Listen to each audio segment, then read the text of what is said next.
पहलवान जी, कोई ऐसा सामाजिक विषय, ऐसा मुद्दा जिसकी हमारे समाज को बहुत जरूरत हो और समाज से आपकी अपेक्षाएं भी हो कि भाई समाज आपकी बात को मान ले और समाज का भला भी हो, तो इस विषय पर तो आप यदि कुछ भी विचार रखना चाहते हो उस बारे में आप। मेरे एक व्यक्तिगत पहले से ही ऐसे विचार है, मैं ऐसा मानता हूँ, मैं चाहता हूँ समाज इसमें अग्रणी भूमिका निभाए। जो ये शादी ब्याहों में दहेज प्रथा है, दहेज प्रथा से अलग भी जो खर्च करते हैं नाजायज खर्च, मुझे लगता है इसकी कोई जरूरत नहीं है आज के समय पे। पहले थी, पहले समाज गरीब होता था, सोचते थे इस बार न चलो खाना पीना कुछ हो जाएगा, सब अच्छा खा पी लेंगे। लेकिन आज का जो खाना पीना है तो लाभ की जगह नुकसान करता है, तो फिर जब नुकसान भी करता है तो फिर लाभ क्या इन चीज़ों को बढ़ाना है, खर्च बेकार होता है। तो मेरा तो सभी से ये निवेदन है, समाज के जिम्मेवार लोगों को बैठ के, खास करके खाप चौधरी एक बार आके भूमिका निभाए अपनी और आगे बढ़े। समाज के जिम्मेवार जो भी आदमी, ये सब बिल्कुल शादी ब्याहों का एक ऐसा रिवाज अपनाना चाहिए, खर्च नाम की कोई चीज उसमें ना हो। अब आप देखो, जिस परिवार से आप रिश्ता कर रहे हो लड़की वालों से, आपके वो लड़की आपके परिवार की सदस्य हो जाके और उसके परिवार को आप बर्बाद कर रहे हो, उनसे आप नाजायज खर्च करवा रहे हो, नाजायज दहेज ले रहे हो, तो ये बहुत बड़ी एक बुराई है समाज में। इन सब चीज़ों से बचना चाहिए और अच्छे परिवारों को भूमिका अपनी सबसे पहले निभानी चाहिए। खाते पीते परिवारों को ये भूमिका सबसे पहले निभानी चाहिए, क्योंकि जब खाते पीते परिवार इस भूमिका को शुरू कर देंगे करना अच्छे कार्य को, तो दूसरे लोग भी साथ जुड़ जाए, वे भी ऐसा करना शुरू कर दें कि खर्च नाम का ये कोशिश होनी चाहिए कि नाम मात्र का ही खर्च होना चाहिए, एक सीमा से अधिक खर्च नहीं होना चाहिए। और इस तरह की एक परंपरा समाज में अगर आ जाए तो मुझे लगता है उस समय का वो समाज हमारा सबसे सुंदर समाज होगा। जिस प्रकार से सरकार भी जब कोई कैंडिडेट चुनाव लड़े जी, उस पे भी ये चीज लगाई जाके भाई इससे ज्यादा खर्च नहीं करना।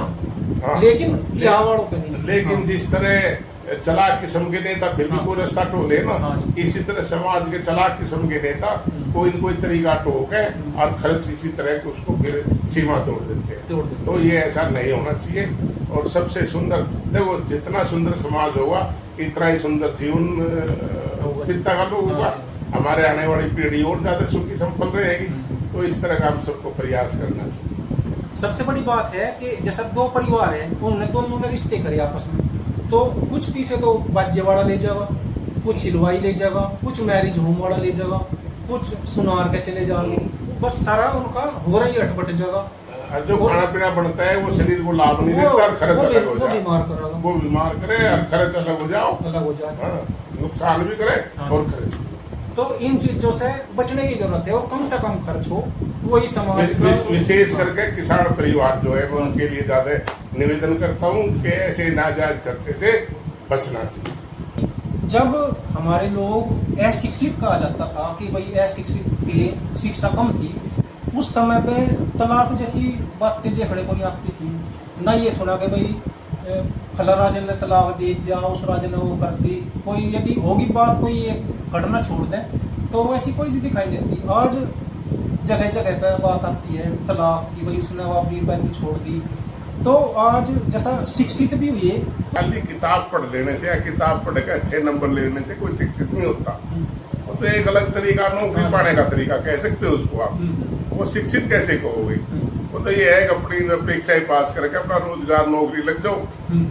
हाँ, शिक्षित होना तो एक कई तरह से होता है। एक सामाजिक शिक्षित होना, एक खाली किताब भी पढ़ के शिक्षित होना। एक तो सबसे बड़ा कारण ये है कि आप शिक्षित ना कहो।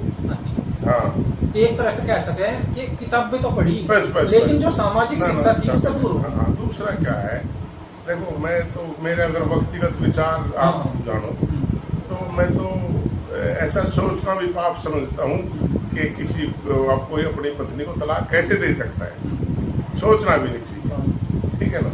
कभी मन में भी नहीं आनी चाहिए कि पत्नी को तलाक कैसे दिया जाए।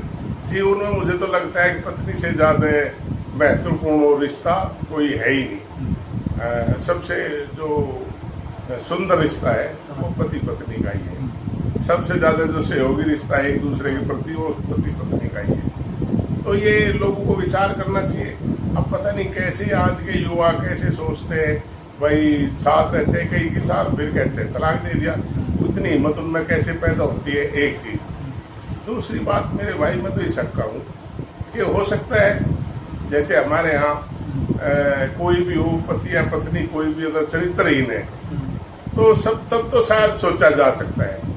अगर पति चरित्रहीन है पत्नी विचार कर सकती है, और पत्नी है तो पति विचार कर सकता है कि भाई इसके साथ कैसे निभाऊं। लेकिन एक इस वजह को छोड़ के और किसी भी वजह से अगर कोई रिश्ता तोड़ता है, तोड़ने वाला चाहे पति हो चाहे पत्नी हो, मैं तो ये समझता हूँ कि वे व्यक्ति अच्छे नहीं है।